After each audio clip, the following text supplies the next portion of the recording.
share. And I'm wondering, because you do share so much, like in your memoir, and there's so much personal stuff in Girls, whether it really happened to you or not, whether it's autobiographical or not. A lot of people just assume that it is. So have you ever made anything public that was very personal through your work or through your interviews that you later regretted saying?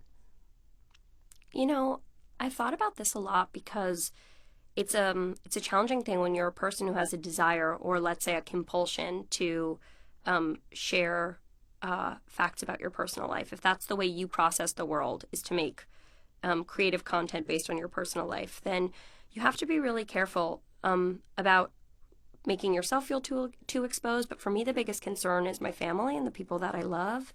And I feel very, very conscious of making sure that my parents, my boyfriend, my friends don't feel in any way demeaned, exposed, or abused by the work that I make. Especially now, there's no writing about someone anonymously. People will pick it apart. They will figure out who that person is.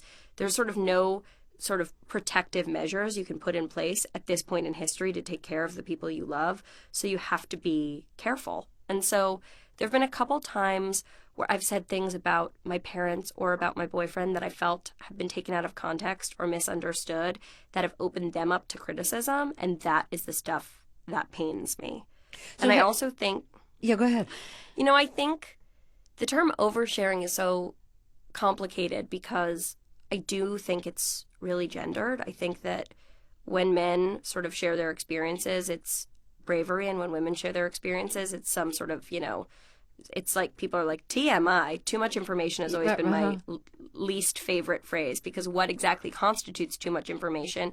It seems like it has a lot to do with who is giving you the information. And I feel as though there's some sense that society trivializes female experiences. And so when you share them, they aren't considered as vital as their male counterparts. And that's something that I've always roundly rejected.